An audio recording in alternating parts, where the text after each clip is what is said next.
Resonar el Sur. Experiencias educativas en diálogo. Una serie radiofónica producida por DVV International. Buen día a los oyentes de Radio EPJA, de la Oficina Regional de la DVV Internacional en Ciudad de México. Hoy estamos con ustedes desde Cuba, desde donde les enviamos un caluroso saludo. El tema escogido para este encuentro es el estado de la educación popular en Cuba en la actualidad, y para eso hemos invitado a una persona que será capaz de satisfacer este objetivo. Estamos en casa de Nidia González Rodríguez, aquí en La Habana, capital de todos los cubanos.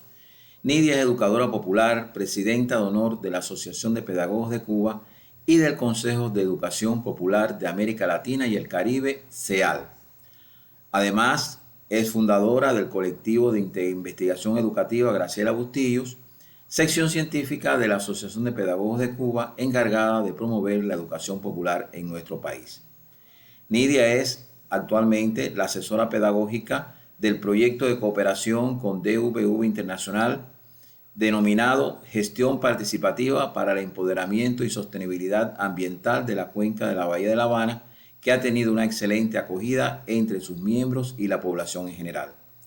Quien les habla es Mariano Isla Guerra, coordinador de este proyecto y también educador popular, formado como tal bajo la guía certera de la maestra Nidia González.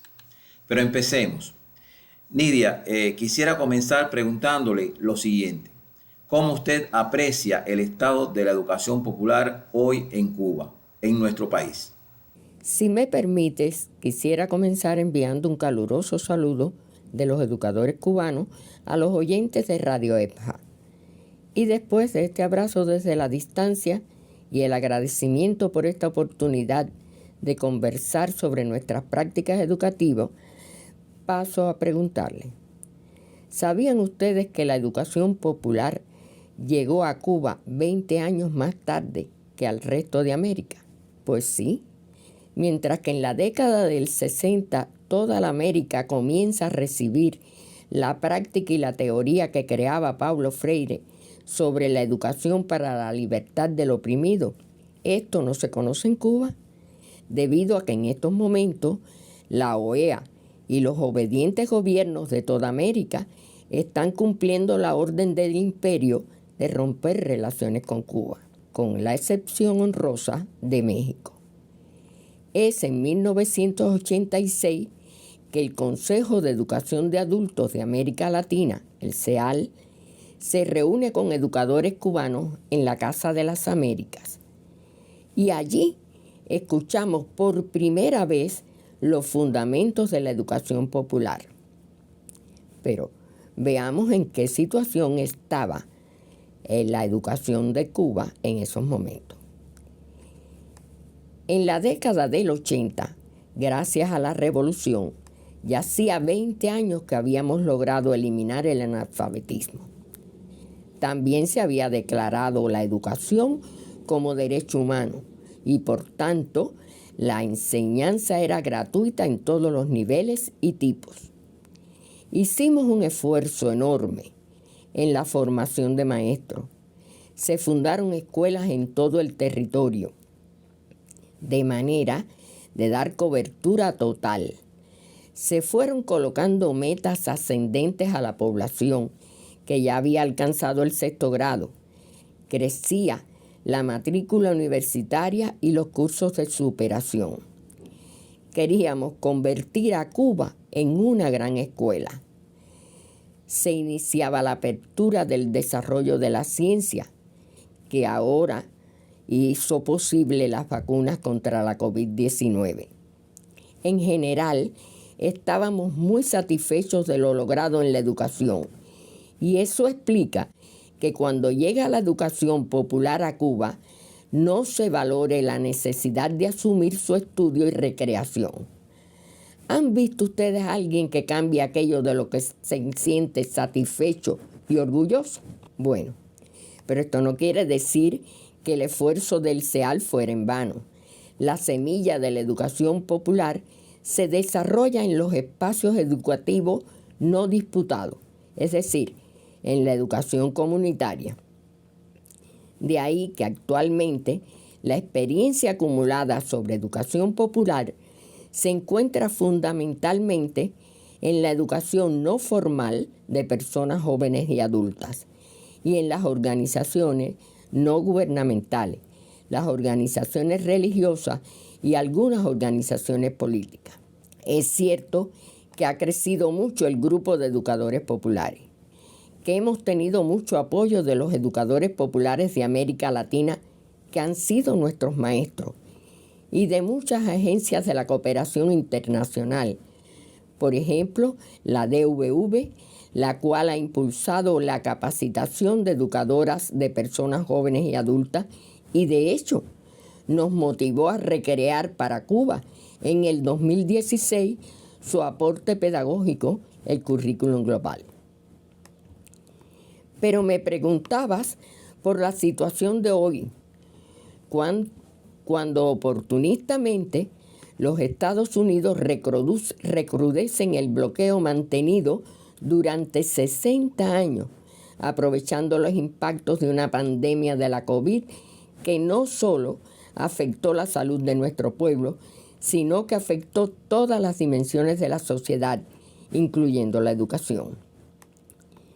Fueron 2 años de aislamiento, con altos gastos sociales, poca producción, lo cual merma nuestras reservas económicas y productivas. Pero también nos dejó muchas enseñanzas. Aprendimos que con nuestra unidad y el desarrollo de la ciencia podíamos enfrentar y vencer no solo un virus, sino cualquier dificultad. Se robustece nuestra confianza y con ello surgen nuevas políticas y estrategias para cambiar lo que debíamos cambiar.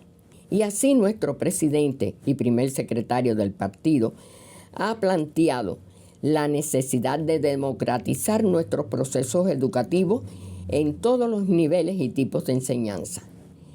Y sabemos que es la educación popular la metodología capaz de formar un ciudadano para ejercer democracia en el socialismo.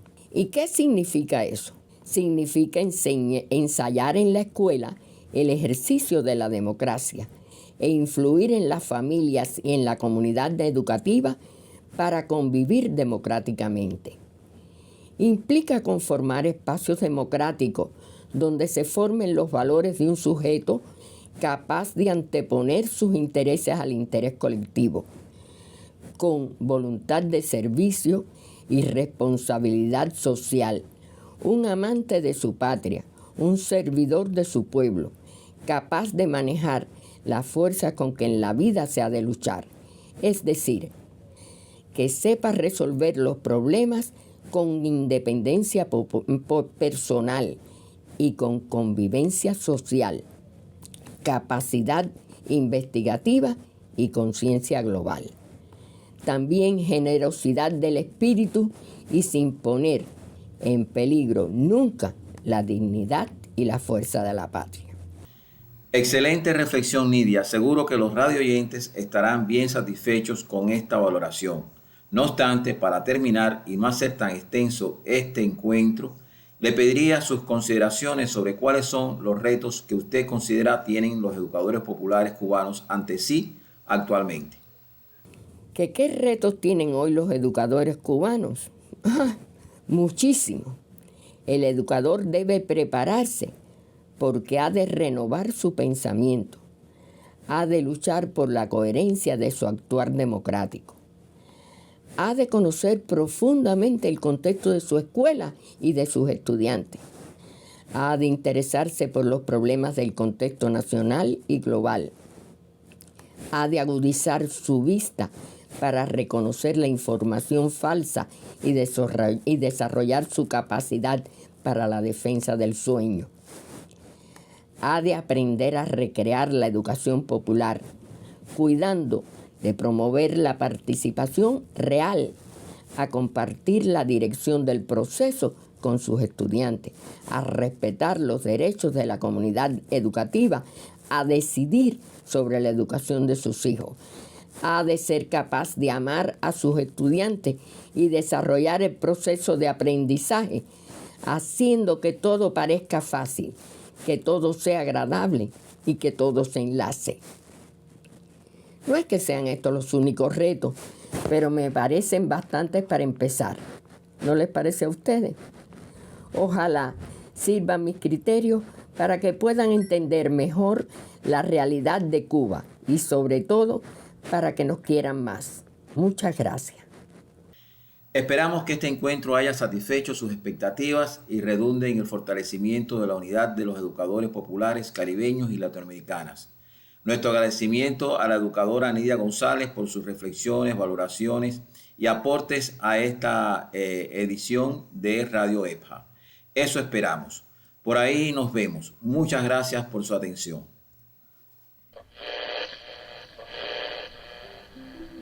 Resonar el Sur. Experiencias educativas en diálogo. Una serie radiofónica producida por DVV International.